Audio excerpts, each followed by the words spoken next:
주님의 성령 지금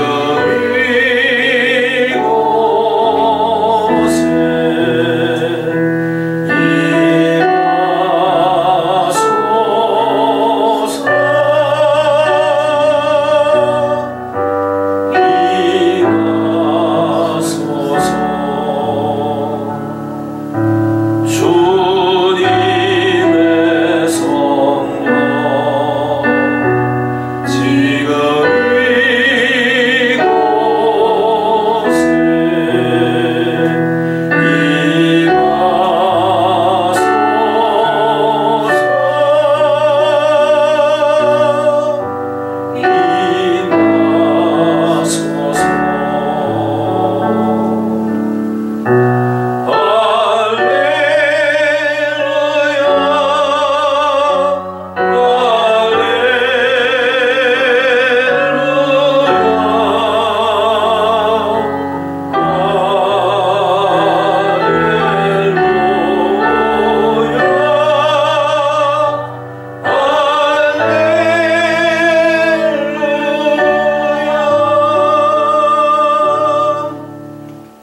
거룩하시고 자비로우시며 영원히 영광과 존귀와 찬양과 경배와 능력을 받으시기 합당하신 주님, 오늘도 상한 마음으로 주님 심령으로 주님 앞에 나온 주의 자녀들을 축복하여 주시고, 오늘 예배를 통해서 하나님의 영광을 경험하고 하늘나라를 경험하기 원하는 주의 자녀들 한 사람 한 사람 속에 하늘문이 열리게 하여 주시옵소서.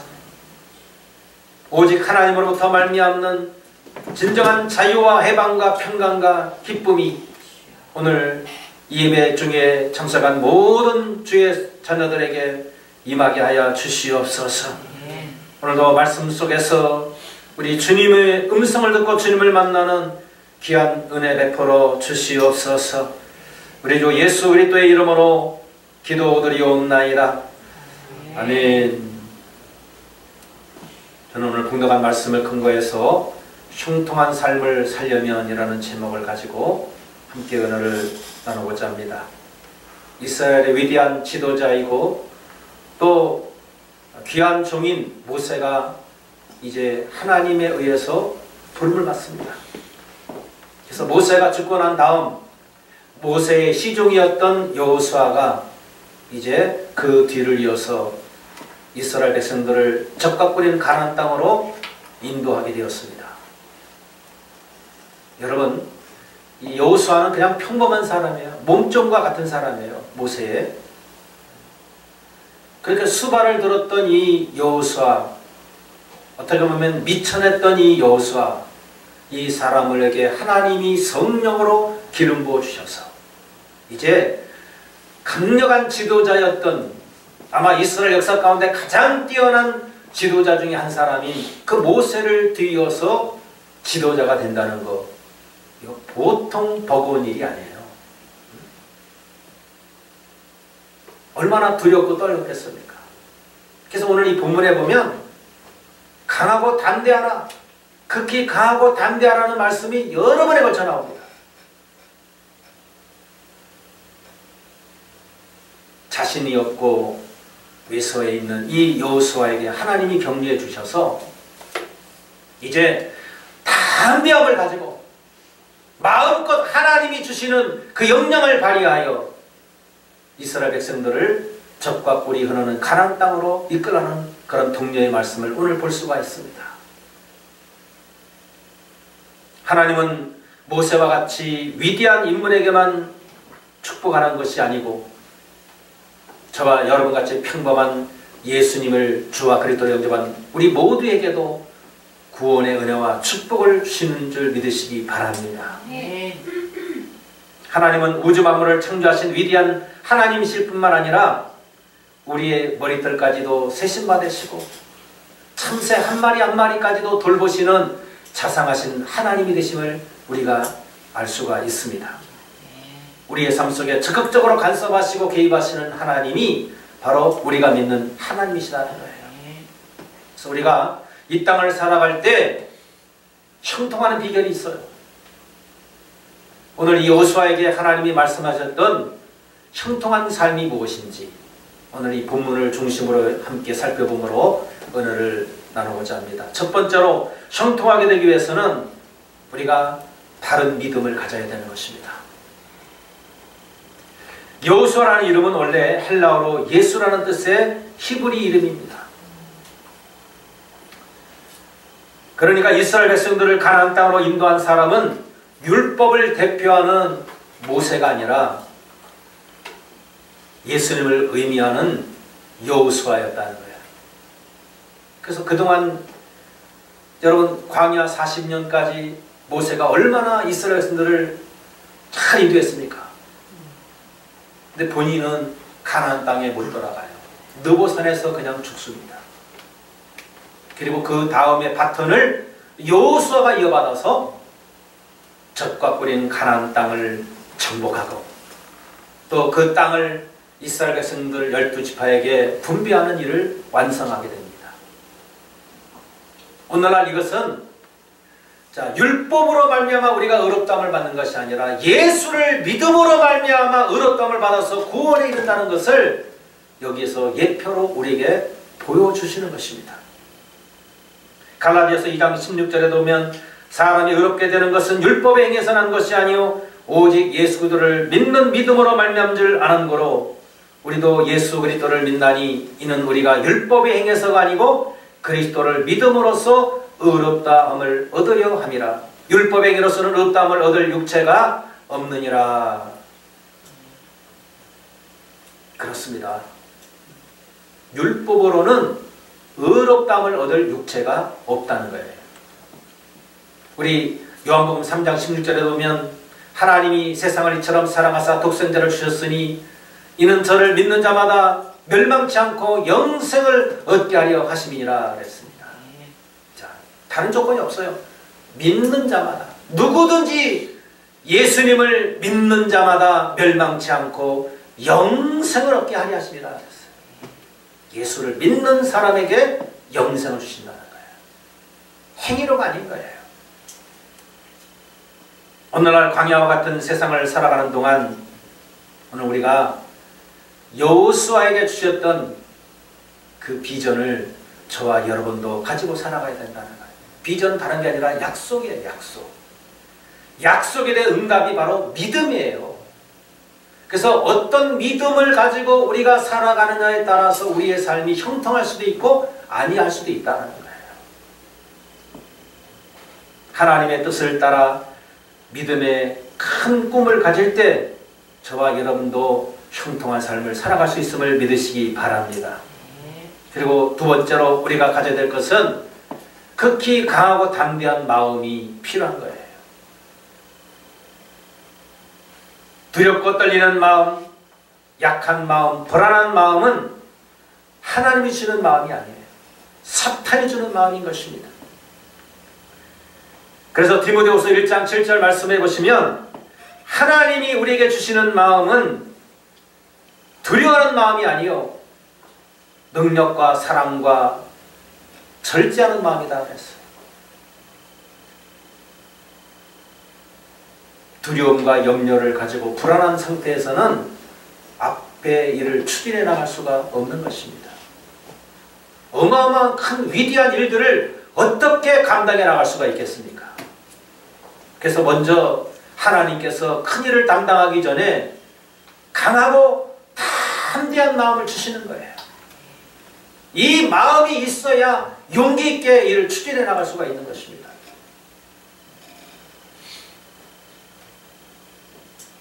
오늘 여호수아 1장 5절에도 보시면 네 평생에 너를 능히 대적할 자 없으리니 내가 모세와 함께 있었던 것 같이 너와 함께 있을 것입니다. 내가 너를 떠나지도 아니하고 너를 버리지도 아니하리라. 할렐루야. 모세와 함께 있었던 것 같이 내가 너와 함께 할 것이다. 아니, 두려워하지 말라. 어디로 가든지 내가 너와 동행할 것이다. 그리고 너를 버리지도 아니하고 너를 떠나지도 아니할 것이다. 그렇게 말씀하셨습니다. 그뿐만 아니라 너의 평생에 너를 대적할 자 없으리라. 할렐루야. 야, 게임이 안 된다 이거예요. 누가 덤벼더라도 내가 함께하니까, 하나님이 함께하니까 너를 대적해서 이길 사람 없어. 그러니까 너 자신감을 가지고 담대함을 가지고 나를 믿고 따라가. 그 말씀을 하시는 것입니다. 오늘날 우리도 마찬가지입니다. 모든 일에요. 이미 승부는 시작하기 전에 결정이 나버리는 거예요. 우리 복싱 선수들이나 레슬링 선수들 있지 않습니까? 경기하기 전에 서로 이렇게 대면을 하잖아요. 응? 기자들 모아놓고, 그죠? 체중 재고, 서로 이렇게 파이터, 이제 파이팅을 하면서 서로 이제 눈을 마주치지 않습니까? 복싱 선수 같은 이제 그 글러브 같은 거를 또 같이 이렇게 마주치기도 하고, 그 눈을 서로 상대방을 보잖아요. 그때 서로가 막 이기려고 말이죠. 제압하려고 해서 눈들이 얼마나 째려봅니까? 상대방을 제압하려고 하는 마음이에요. 근데 여기서 움츠러드는 사람은 지는 거예요. 경기장에 올라가기 전에 이미 지은 거예요. 그러니 경기장에 올라가면 지는 거예요. 그래서 오늘 우리의 마음가짐이 어떤 일을 하기 전에 자신감을 잃어버리면 그건 하나만 합니다. 그래서 무슨 일을 하기 전에 가장 중요한 것은 강하고 담대한 마음. 용기예요, 용기.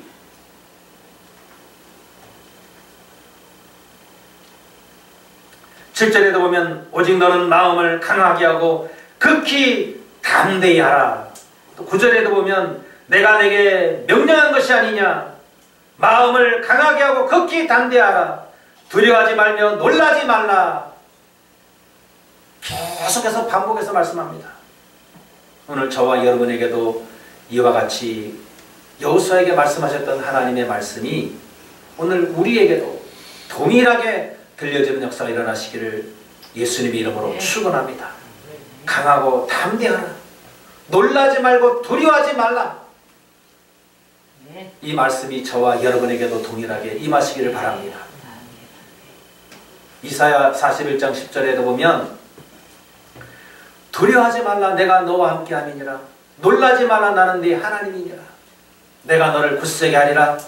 내가 너를 도와주리라. 참으로 나의 의로운 오른손으로 너를 붙들리라. 제가 옛날에 시골에서 올라왔을 때 아는 사람이 한 명도 없었어요. 갑작스럽게 이제 서울 오게 돼가지고 그럴 때 이제 여러 가지 염려와 근심과 두려움이 올 때 어느 날 이제 하나님의 말씀, 그때는 제가 성경도 잘 몰랐는데 근데 제 마음속에 이사야 41장 10절 말씀이 막 마음에서 막 들리는 소리로 들리는 거예요. 울려 퍼지는 거예요. 이 말씀이 막 제 영혼을 강타해버립니다. 두려워하지 마라. 내가 너와 함께 하리라. 놀라지 말라. 나는 네 하나님이니라. 내가 너를 굳세게 하리라.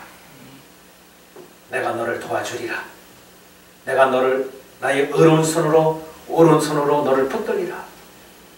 그 소리를 듣자마자 막 감동이 일어나고 막 눈물이 쏟아지는 거예요. 그러면서 막 당감이 생기는 거예요.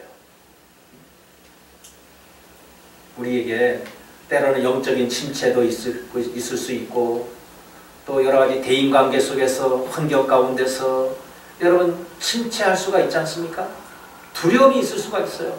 어떤 일을 앞두고 두려워하고 염려할 때가 있지 않습니까? 그럴 때 하나님의 음성이 말씀을 통해서 저와 여러분에게 들려질 때 얼마나 힘이 생기는지 몰라요. 응원을 왜 합니까? 자기 편을 막 응원하지 않습니까? 힘내라고 힘을 실어주는 거예요. 가장 큰 응원자는요 하나님이에요. 하나님 한마디만 들으면 게임이 안 돼. 이제 큰 대함이 생기는 것입니다. 그래서 우리는 하나님의 음성을 들어야 돼요. 사자도요, 사자 새끼도 그 어미의 포효하는 음성을 들어야 강해지는 거예요.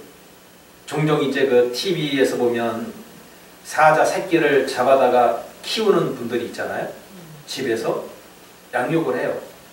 그러면 이게 이제 키워준 그 사람을 부모인 줄 알고, 그 자기 어미나 아버지인 줄 알고 잘 따르고 막 할기도 하고 막 장난치기도 해요. 또 근데 어느 날 그 어미가 와가지고요, 밖에서 꽉 고함을 지르면요, 이제 본성이 깨어나는 거예요. 숨었던 그 사자 야생적인 기질이 살아납니다. 그때부터 달라져요.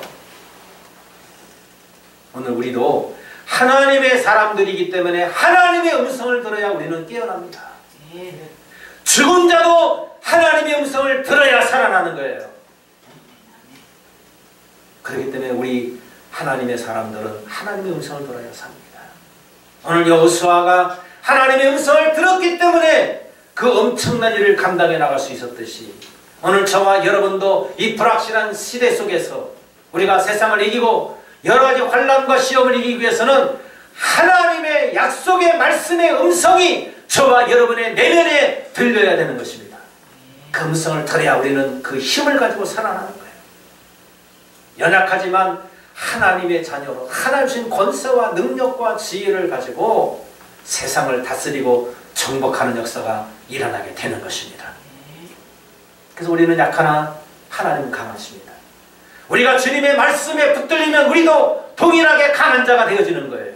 누구도 우리를 이길 수가 없는 것입니다. 그래서 우리가 강한 마음을 가져야 된다는 것입니다.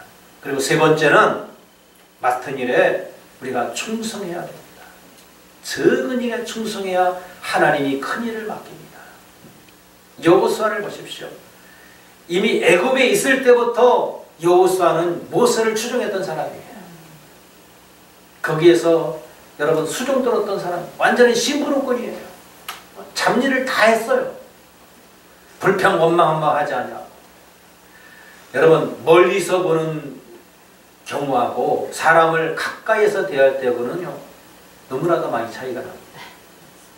멀리서 볼 때 그 사람은 참 훌륭하고 아름답고 고상하고 굉장한 사람인 줄 아는데, 가까이에서 같이 동고동락 한번 해봐요. 못 볼 거 볼 거 다 본단 말이에요. 약점도 보이고 장점도 보이고.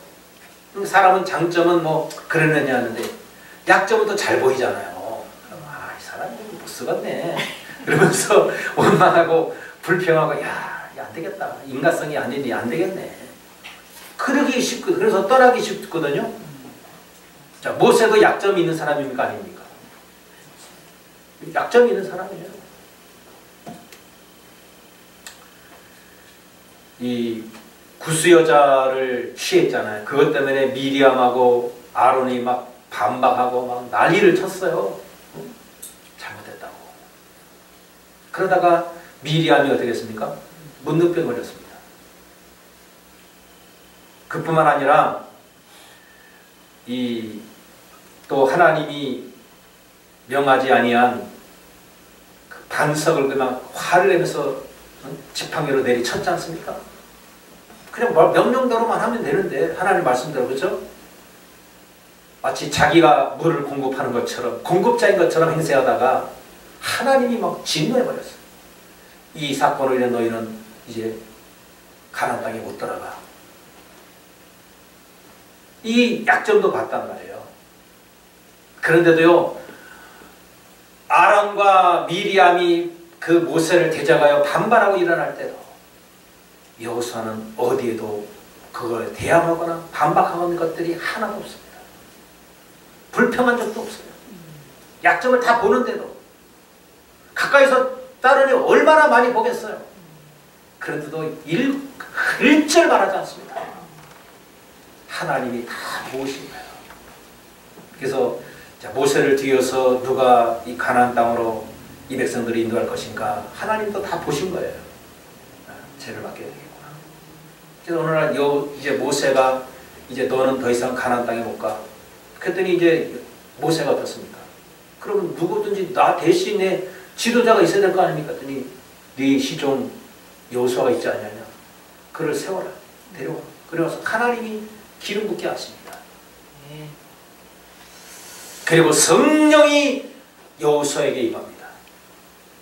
그래서 이제 여호수아가 모세를 뒤이어서 지도자가 될 수 있었던 거예요.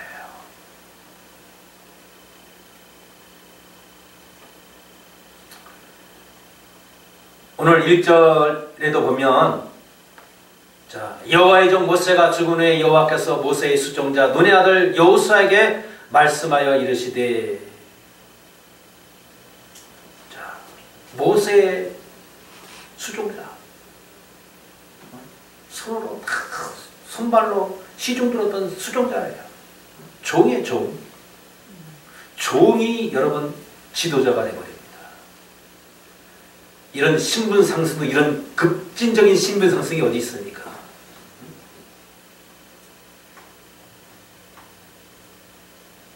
그래서 몸종으로서 모세의 옷이나 신발 같은 것들을 들고 다니고 심부름 누르댔던 이 사람이 그 와중에서도 한 번도 원망하고 불평하지 않고 그 일을 잘 감당합니다. 그랬더니요, 모세의 마음에도 흡족하고 하나님의 마음에도 흡족하게 된 것입니다. 그래서 하나님이 이 여호수아를 축복해서 결국은 이스라엘 백성들을 적각구는 가나안 땅으로 인도하는 그런 지도자로 세우셨다는 사실인 것입니다. 교회에도요, 질서가 무너지는 일들이 많아요. 이제 그 집사 또 장로 할 때는 잘 목회자를 도와서 일하던 사람이 이제 신학교 돌아서 목회자 됐다고요. 이제 부교자 되고 이제 무슨 부목사가 되고 막 그러잖아요. 반란을 일으켜요. 이래가지고요, 쪼개지는 교회들이 얼마나 많은지.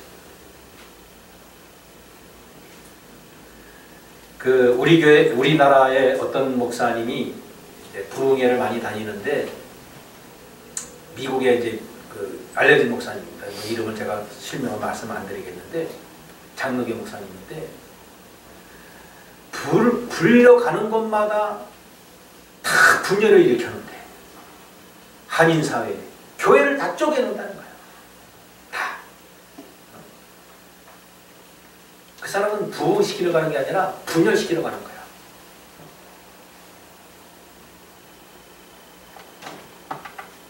숫대밭을 만들어 놓고 온다는 것입니다.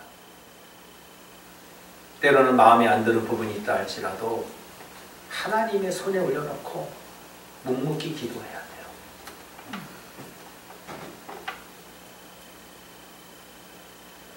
그 권위를 또 이용해 악용해서 또 자기 멋대로 하면 안 되지만, 권위는 하나님이 주시는 거예요. 이 권위를 잘못 쓰면 안 되지만 바르게 사용하도록 하나님이 권위를 준 거예요. 여호수아에도 그랬고 모세에도 마찬가지예요. 인간 똑같은 인간이지만 하나님이 그 일을 수행하게 하기 위해서 권위를 주어서 능력을 주어서 그 일을 감당하게 하신 거거든요. 그럼 거기에 도전하는 것은 하나님에게 도전하는 거예요. 이런 사실도 우리가 잊지 말아야 될 것입니다. 오늘날 이 정부가 잘못하는 게 뭐냐면, 어용 기독인들, 어용 단체, 기독교 단체를 통해서 진짜 기독교를 해체시키려고 한다는 거예요. 평화나무 김용민이라는 자를 통해서 한국의 목사님들을 얼마나 고발하는지 몰라요. 문재인 정부에 반대하는 목회자는 전부 다 갖다 고발합니다.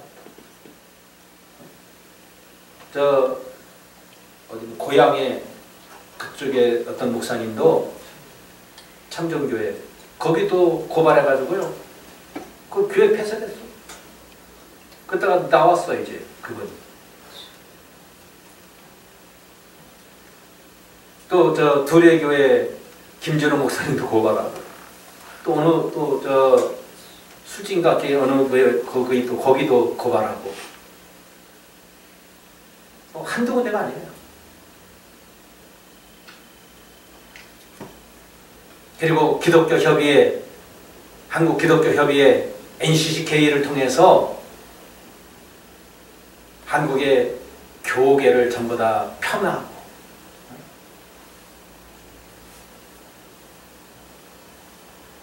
보수적인 교회 교단을 이상한 교회와 교단으로 매도시키는 이런 일들을 자행하고 있는 것입니다. 교회는 정상적인 예수 그리스도를 주와 그리스도로 시인하고 고백하고 그 말씀대로 살고자 하는 모든 교회는 정상적인 교회입니다. 교회는 예수 안에서 다 하나예요. 따로 떨어졌을지라도 우리는 하나예요. 그러니까 그들이 매도를 당하면 우리가 매도당하는 거예요. 그들이 핍박을 받으면 우리가 핍박받는 거예요. 그들이 고통당하면 우리가 고통당하는 거예요. 근데 오늘날 이런 의식들이 없다고요, 교회가. 불의한 일을 당하는데도 남 일로 알아요. 예를 들어서 내가 어느 사람한테 뺨을 맞았어요. 네? 예를 들어서. 그러면 요 뺨, 요 부분만 아픕니까? 온몸이 아픕니까? 온몸이 아프죠. 그러면 이 바꿔서 말하면 아픔을 느끼지 못한다? 그건 교회가 아닌 거야. 그죠? 한 몸이 아닌 거예요. 기뻐할 때 함께 기뻐하고 또 아파할 때 함께 아파하는 것이 그게 교회예요.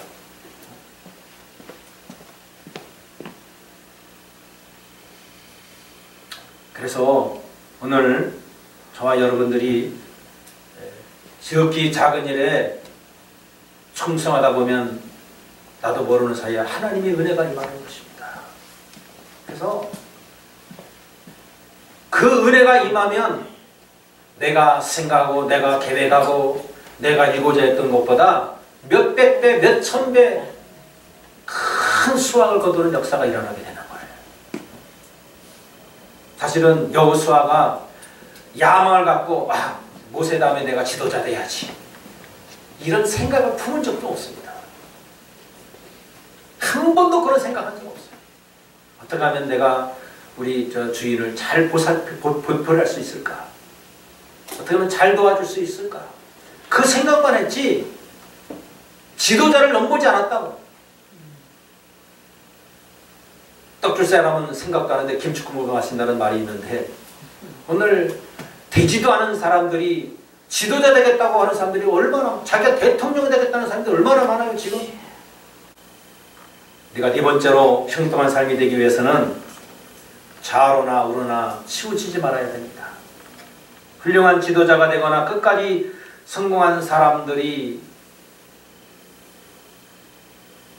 꼭 명심해야 될 부분이 뭐냐? 균형을 맞추는, 중심이 균형이 이루어져야 돼요. 좌로나 우로나 치우치면 안 됩니다. 오늘 하나님께서 여호수아에게도 마찬가지예요.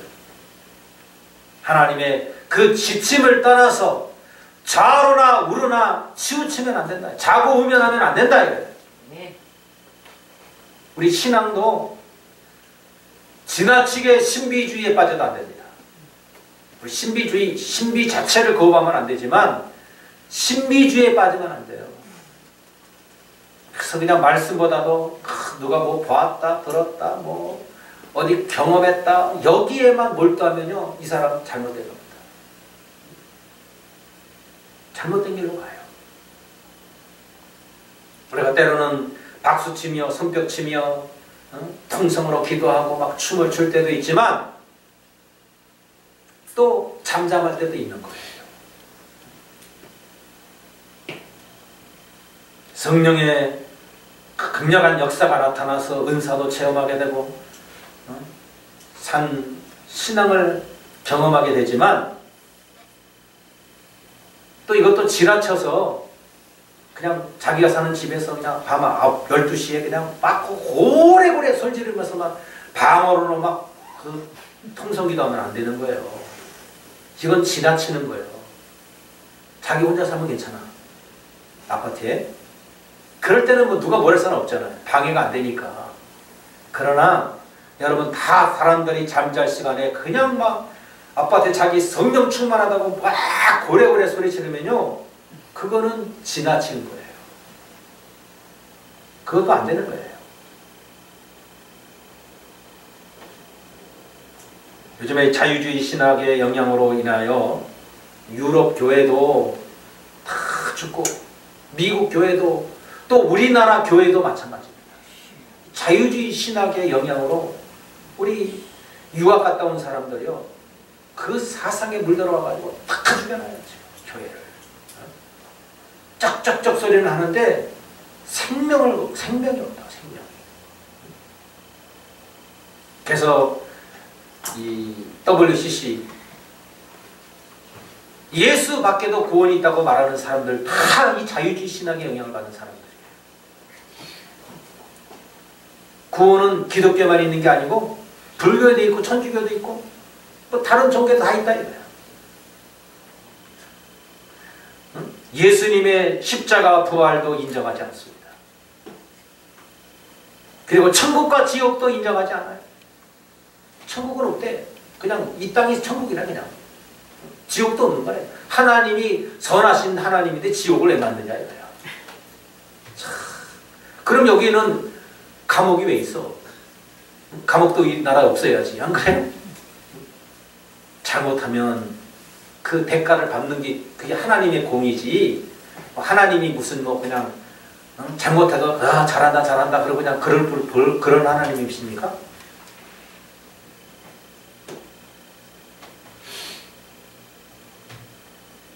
신학은 보수적이어야지만 또 자칫 잘못하면요 율법주의로 흐르기 쉬워요. 보수주의, 우리 저 고신 있잖아요. 고신측 이쪽이 아주 거의 율법주의 성향이 강해요. 어마합니다. 거기 바리새파처럼 말씀이 굉장히 어마합니다. 거기는 엄격하게 적용합니다. 그러다 보니까 정죄가 심해요. 자기의가 또 강하게 됩니다. 우리가 보수주의 신앙으로 우리가 하나님의 말씀을 철저하게 지켜 나가야 되지만 율법주의나 바리새파적인 그런 삶을 살면 안 되는 거예요. 그것도 치우치는 거예요. 또 이제 요즘에 시국도 이러다 보니까 또 종말론이 또 극단주의인 종말론들이 또 날뛰입니다. 그래서 또 날짜까지 이제 해야죠. 그것도 치우치는 거예요. 그런가 하면 아예 종말 없다고 생각하는 사람도 있어. 그냥 그거는 사람들 악을 버리라고 그냥 지침만 내려준 거지 종말은 없는 거야. 그렇게 믿는 사람들은 그러니까 예수님의 재림도 없고 종말도 없는 거라고 생각하는 거야. 그런 사람들도 역시 좌우로 치우친 거예요.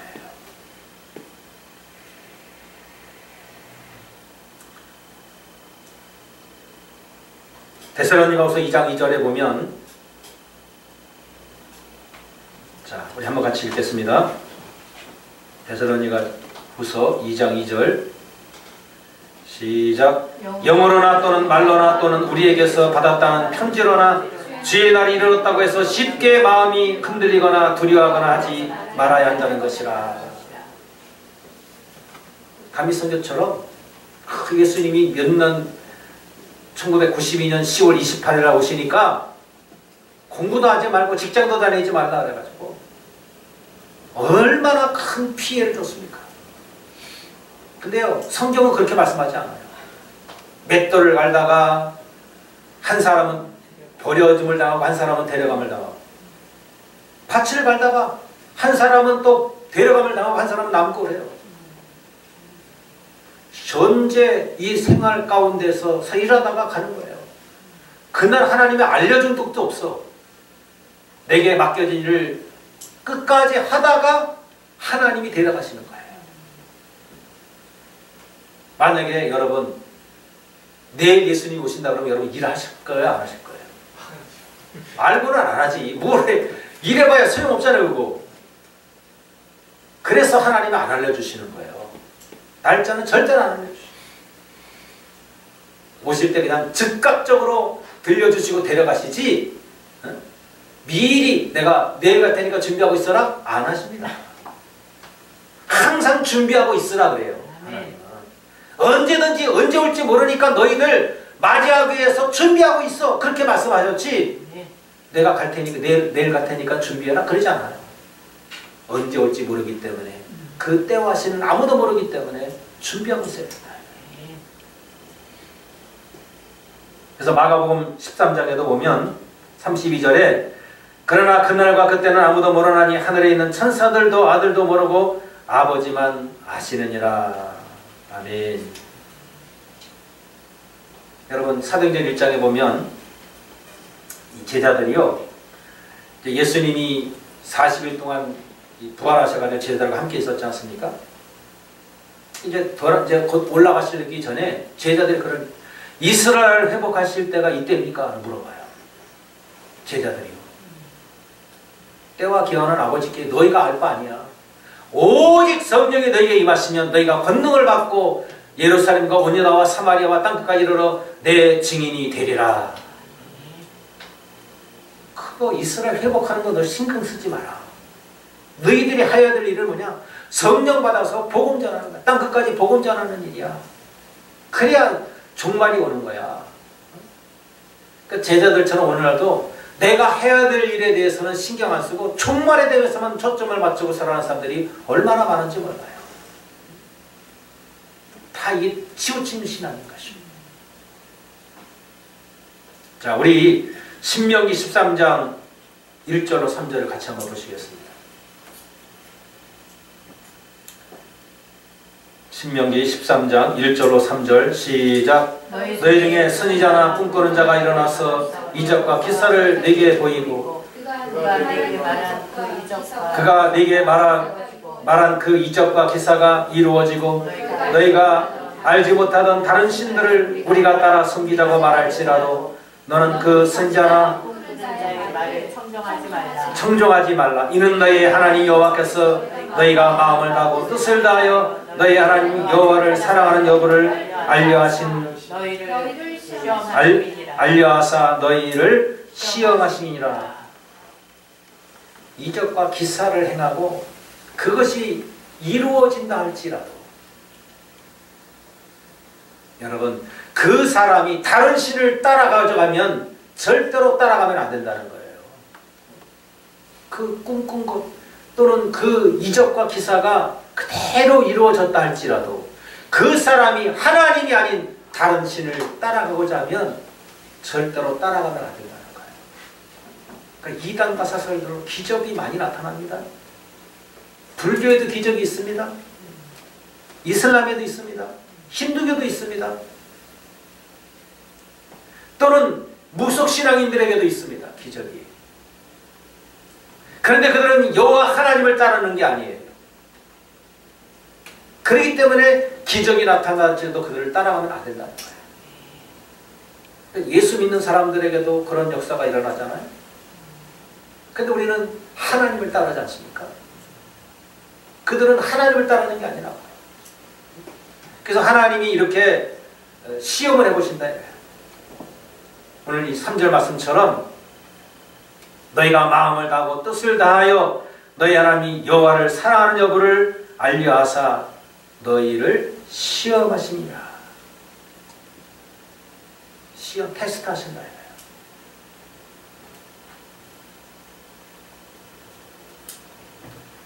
환상을 보거나 꿈을 꾸거나 이적과 기사를 행한다 할지라도 하나님의 말씀에 어긋나면 절대로 따라가면 안 됩니다. 그래서 여러분 박대선 이런 사람이 얼마나 기적과 이적이 많이 나타난지 몰라요. 그래서 이 수많은 사람들이 박대선을 따르다가 멸망의 길로 가는 것이죠. 신앙촌 만든 거 아닙니까? 전도가 만들어 각지에 저 소사 그 부천이 있지 않습니까? 소사에 만들어 놓고 저 부산에도 만들고 저 남양주 쪽에도 만들고 지금도 있어요. 지금도 기적과 이사가 나타난다고 해서 자기가 하나님이라고 그러는데 그걸 따라가면 되겠어요? 문선명이가 자기가 재림 예수라고 그러는데 그걸 따라가면 되겠어요? 어리석은 일인 것입니다. 오늘날 이런 사람들뿐만 아니라 수많은 사람들이, 이단들이 자기를 따르라고 하는 사람들이 많아요. 또 재림 예수라는 사람들이 얼마나 많은지 몰라요. 기적이 나타나고 그래도 그 길로 가면 망합니다. 또 우리가 삶에서도 마찬가지예요. 치우치면 안 됩니다.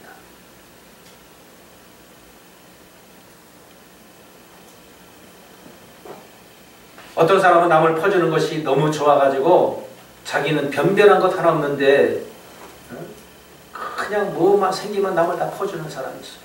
자기는 늘 거지처럼 살아가요. 이게 치우친 신앙이라 이거예요. 그래서 성경은 신앙생활에서 자라나 우러나 치우치지 말아야 한다고 말씀하고 있는 것입니다. 그래야 우리가 형통한 삶을 살아가게 되는 것입니다. 마지막으로 형통한 삶이 되기 위해서는 하나님의 말씀에 우리가 순종해야 되는 것입니다. 오늘 1장 8절에서도 보면 이 율법책을 네 입에서 떠나게 말며 주의하러 그것을 묵상하여 그 안에 기록된 대로 다 지켜 행하라. 그러면 내 길이 평탄하게 될 것이며 내가 형통하리라. 성경에 기록된 율법을 눈에서 떠나지 말라. 주야로 읽고 묵상하고 그 가운데 기록한 것을 다 지켜 행하라. 그러면 그 길이 형통하리라. 할렐루야.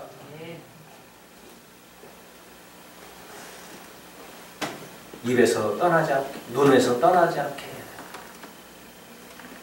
시편 119편 105절에도 보면 주의 말씀은 내 발의 등이요 내 길의 빛이니라고 말씀하셨습니다. 내 발의 등이요 내 길의 빛이에요. 주의 말씀이. 그러므로 항상 말씀을 묵상하고 순종하는 삶을 우리가 살아가야 저와 여러분들의 형통과 승리의 삶을 살아갈 수 있음을 믿으시기 바랍니다. 여러분, 사울왕이 하나님께 왜 버림을 받았습니까? 하나님의 말씀을 불순종했기 때문에 그런 거예요. 하나님을 버린 거예요. 하나님 말씀을 버린 것이. 그래서 하나님도 사울을 버립니다. 우리 사무엘상 15장 23절에 보면 이는 거역하는 것은 점치는 죄와 같고 완고한 것은 사신우선에게 절하는 죄와 같음이라. 왕이 여호와의 말씀을 버렸으므로 여호와께서도 왕을 버려 왕이 되지 못하게 하셨나이다. 사울왕이 하나님의 말씀을 버렸기 때문에 하나님도 사울왕을 버려서 왕이 되지 못하게 한다고 했어요. 거역하는 것은 점치는 죄와 같고 완고한 것은 사신우선에게 절하는 것 같다 그랬어요. 순종이 제사보다 낫고 듣는 것이 수양의 기름보다 나은 것입니다. 그러므로 오늘 저와 여러분도 하나님이 말씀하신 바대로 순종하며 살아가는 하나님의 사람들 되시기를 예수님의 이름으로 축원합니다. 마지막으로 우리 역대하 36장 16절 이하를 보면 우리 같이 한번 보겠습니다. 역대하 36장 16절 시작. 그의 백성이 하나님의 사신들을 비웃고 그의 말씀을 멸시하며 그의 선자를 욕하여 여호와의 진노를 그의 백성에게 미치게 하여 회복할 수 없게 하였으므로. 유대 백성들이요, 하나님의 사자, 하나님이 보내신 사신을 멸시해버린 거예요.